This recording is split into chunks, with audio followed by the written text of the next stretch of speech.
Hello, Music Multiverse listeners, and welcome to Beyond Your Radio. I'm clearly not Mark Kuligowski. He transformed into a chair. Tonight, we have Album Listen Challenge. He will be going up against his missus toe-to-toe for the second time ever in this show, as we introduce Susie Q on the other end of the screen up here.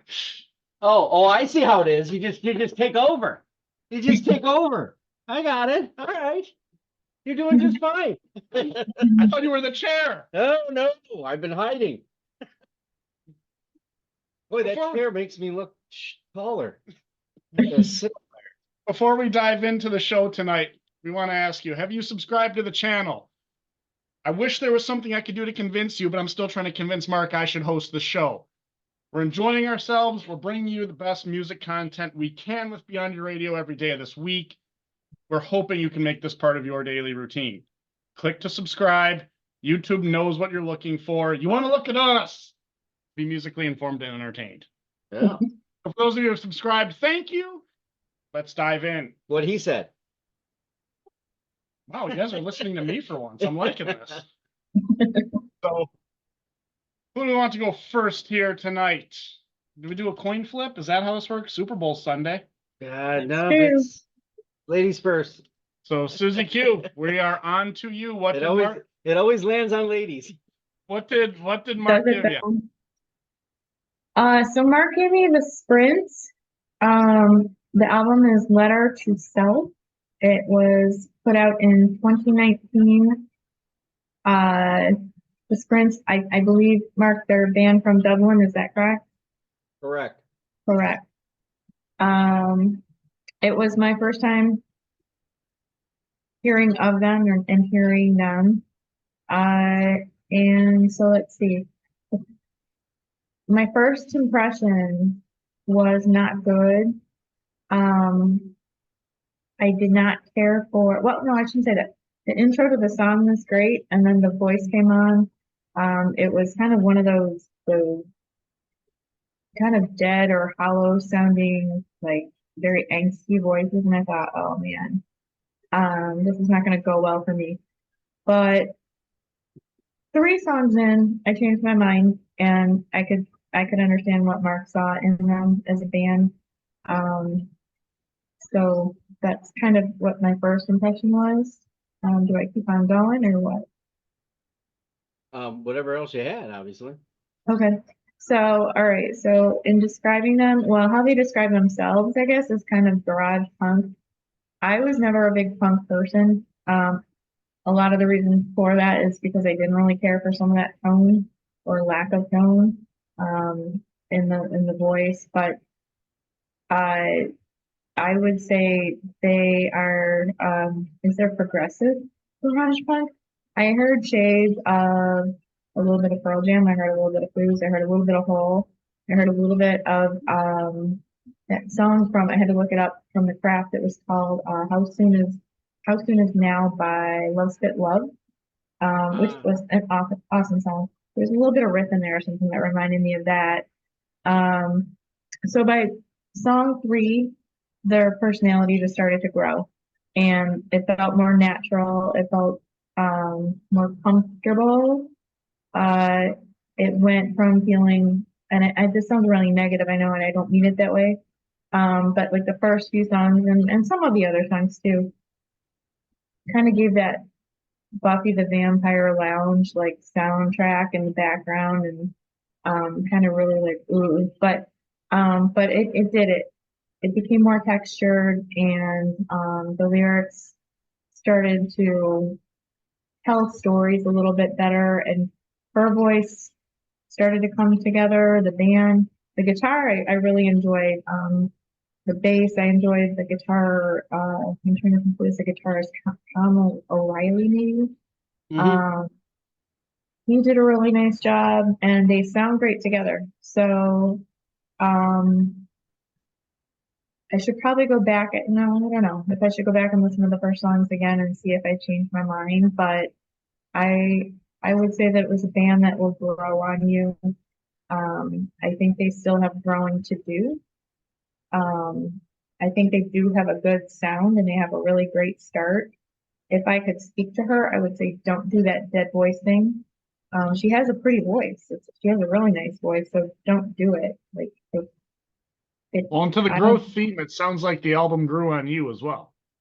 yes, yeah, it did. It grew on me. Um, I listened to it all before I went and kind of read about it a little bit, and a lot of the lyrics have to do with anxiety, depression, not feeling confident, not wondering if you're good enough, all those kinds of things. But it didn't come across as depressing and like, other than like again that voicey thing. But um, they did a nice job, and I think this was their debut album. Am I Yes. correct? Yet? Yeah. So for a first album, I would have to say they did really well. I did see too that they were compared to, I don't know if it was them comparing themselves to or somebody else, like PJ Harvey, Pixies, Savages, and that. So, pretty good company there. And yeah, creative. I thought the timing of the songs and everything just really started to come together. And it was kind of funny. The first, let's see, the first song I really liked was Shaking Their Hands. And when I went back and listened, it was like, oh yeah, there were some elements of blues. So that's always my thing. So I picked up on that. The last song was Letters to Self. And it was really short and sweet, and it was kind of strange that it was the last song on the album, but it was a nice way to end it. So yeah. So getting into the scoring for this album, Mhm. let's start with the album artwork, 0 to 5. I mean, I gave it a 4. It's nice. It's it's a good blend of colors, and nothing crazy, nothing overly creative, but it's good. The album flow of the music, 0 to 5. I Maybe I should have given it, I don't know. That one always trips me up a little bit, but I gave it a 3. I didn't, maybe it's because I didn't listen enough, but I didn't catch where it really mattered. Because I was just kind of listening to songs individually, and they, like I said, they did build up and I enjoyed them. So, a 3. How about the musicianship of the band, the melody that you were hearing? I give it a 4. Thought they're Okay. pretty tight. The accessibility for our listeners out there watching the show maybe for the first time, was it easy to get into for the music listener? You know, I wrote down a 3, but I would say between a 3 and a 4. Sorry. Otherwise known as 3.5. 3.5. 3.5. 3.5. And the production. I give it a 4. So because the scoring's changed again, are we taking the average of the 5 or are we Yeah, total. It's just the total. let's total it up? Man, you guys are making me do math. I don't love this. 12, carry the 1. You can do it. 17 point. Now there's a 0.5. If I'm not mistaken, that's an 18.5. 18.5. Well, that's low. All right. Not bad. So we are on the dead sprint to the 18.5. Yeah. So last question on the album. Where does this fall in your listening habits? One and done, not for you? Do you like it? Could it grow on you? Did you really enjoy it? Goes back from time to time? Or you can't believe you missed it? It's one of your favorites. I would say it could grow on me. And I know, and I'm not comparing by any means. But in some ways, like earlier foods, I kind of felt the same way. Where it's something that you have to listen to and get accustomed to the sound and the band and their vibe. And if they continue on their path, they could do something really great.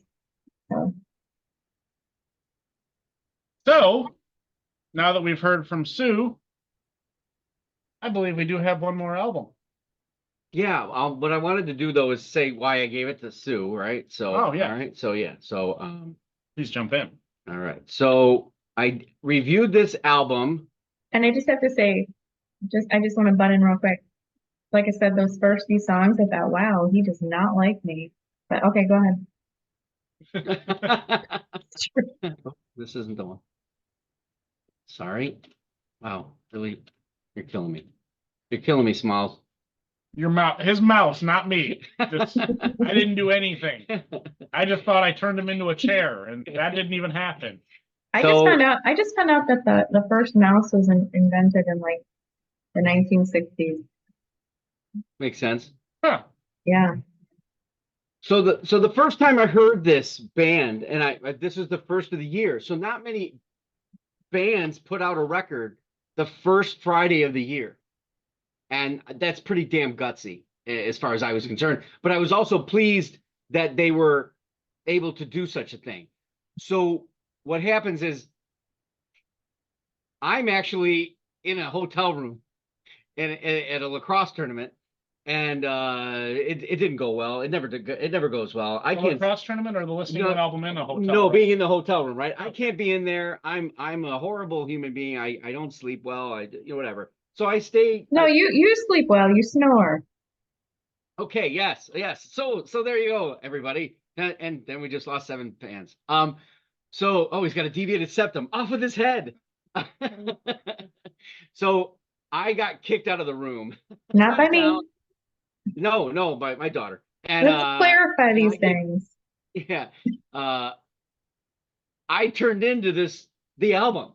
I'm listening to this, I'm going, and you know what? You find yourself in the lobby till the morning, and it was just an angsty little record. And an all-out winner on the first release of the year. I was really astounded by it. They're going to take that angsty energy and it's going to kick the crowd's ass live. I want to see them live. I'm hoping that they come to the US and give it a shot. I know it isn't easy. They're going to take that stage like a one-night stand, right? And just get it hot, get it heavy, get it done, and just get the hell out. And I just feel that's the way it's going to be. It's really cool, and I hope more people get into it. And that's why I put it out there. Something different. Sue's not, punk. It's not all punk. It's got it's not. Yeah. No. For a first album, like I said, it's really good. And so for our folks at home, I want to preface what I'm about to say for the second half of this show with, if you are blind and you can't see behind me, I think he's listened to every form of music back to the caveman. So the fact that Sue can even do this, not one episode, but now a second, to me is one of the most impossible feats. One that I can't even do. So I can't believe I'm saying this, but Mark, what did Sue give you? Well, Sue gave me the Marcus King Band, Carolina Confessions. Now, I know what you're thinking. For those of you that are big followers, all 40 of you.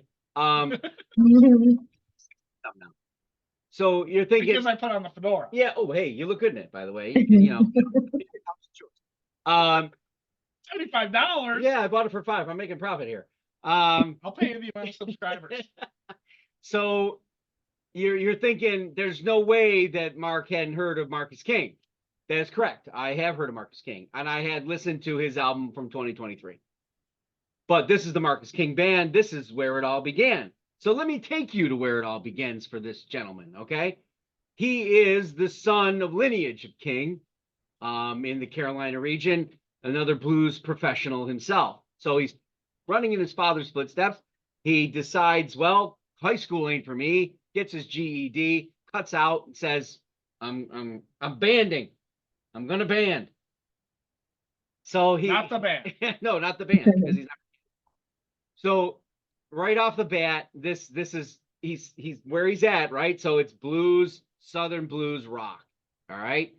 And he's going right in the same wheelhouse as his father, but he's modernizing it, right? So he gets 2 albums off before this one with Warren Haynes.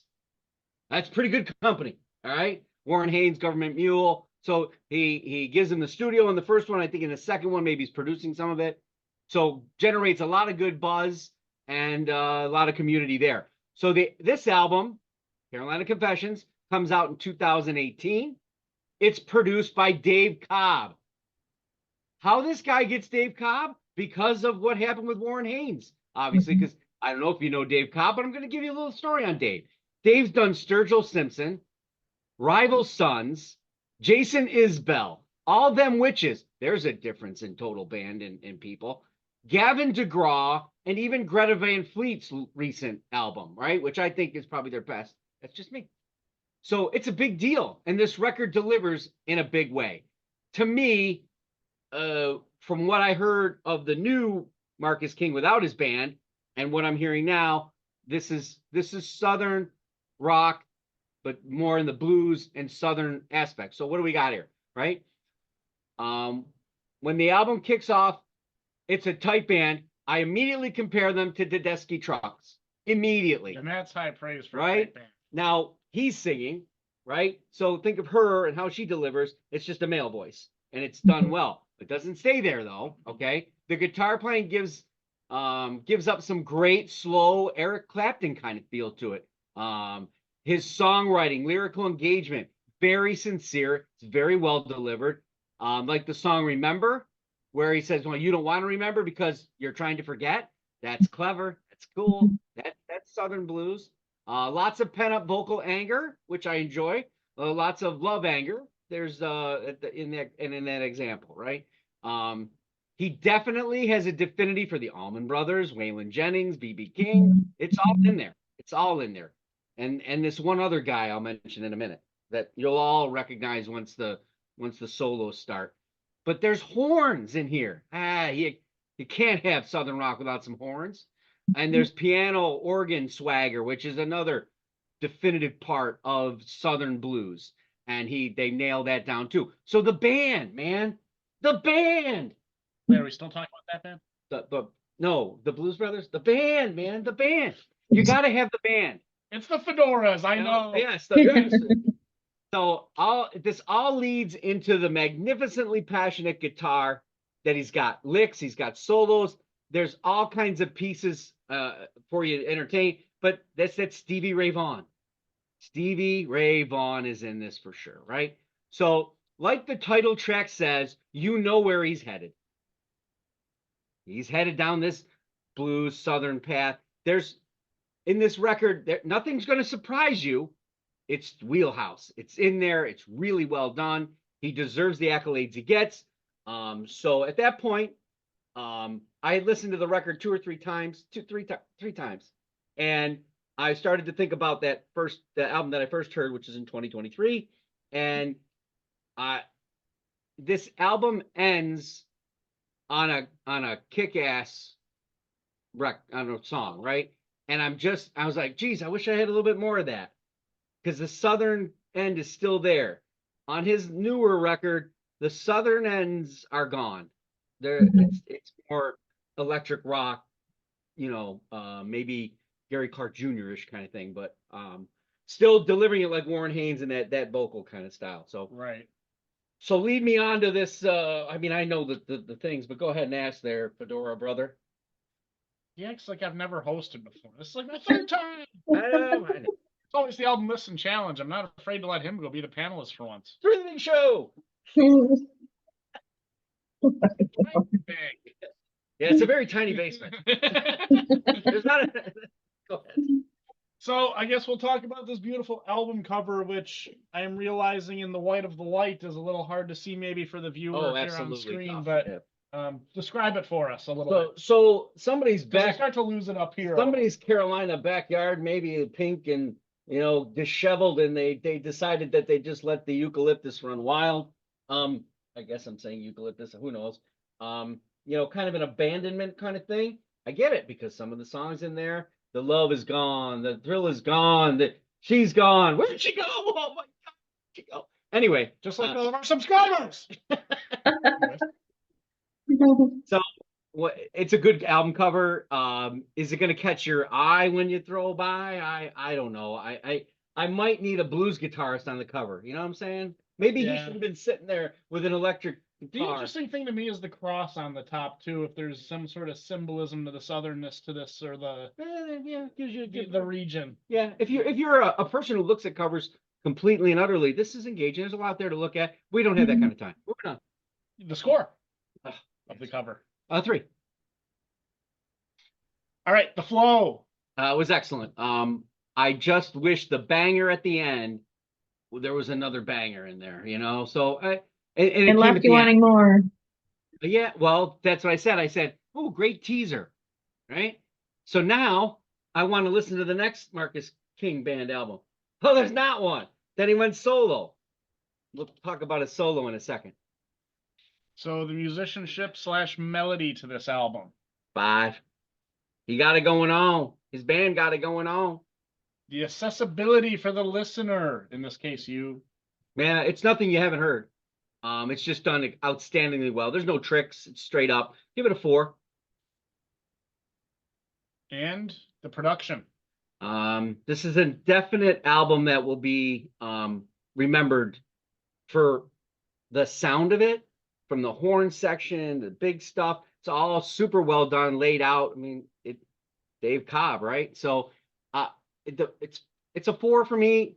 Why it's not a 5 is I was looking for something, I don't know, something I hadn't heard in a blues record before, a different tone, or it was kind of on the same feature. So with a score of 20, I ask you, where does this fit into your listening portfolio? Well, for me, complete rotation, all this, right? This one would get more rotation than the first record I listened to, which is the latest. Then how many of these? Well, yeah, it's very tough to have in rotation with me, right? But it's a really good record. I would say I'm gonna keep going back to it. But now what this has done is like, geez, what do those first 2 albums sound like? Because I didn't have time to go back. So now, what are those like? That so I'll go to that. But now, just to give you an idea, Dan Auerbach produced his first 2 solo records. So the solo, I'm first of all, I'm wondering where you get that. So I mean, this Black Keys guy is going to produce you, but when you hear it, you'll know why, because he's abandoned a little bit of that southern and gone for a more rocky electric, but he can play the guitar, and I think that's why Dan is drawn to him. And it's a good fit. So yeah, good record. I think the 2020 record, which I have not heard, is the one that got all the acclaim and went on to bigger things. Well, this is the part of the show where I black out, so I'm going to say to Sue, Mark, thank you for joining us. To our listeners, thank you. Check us out at beyondyourradio.com. The articles are there. Links to all the shows, Facebook, Twitter, Instagram, YouTube. Please, for the love of God, don't make us learn TikTok. Coming up, Everyday's album for today. Album review Saturday coming up. We've got the band Cheddar, their new album, Psych. The Last Dinner Party, their album, Prelude to Ecstasy. And Sarah Jarosz, Polaroid Lovers. That's kind of a country contemporary artist. What? Plus there's 3 mystery reviews. Not going to reveal them to you. Duh. Well, and then after that, we will follow up with Unknown Sunday, a legend in the jazz world influenced the legends. You will be intrigued. Please join us this Sunday. Join me as I steal this fedora.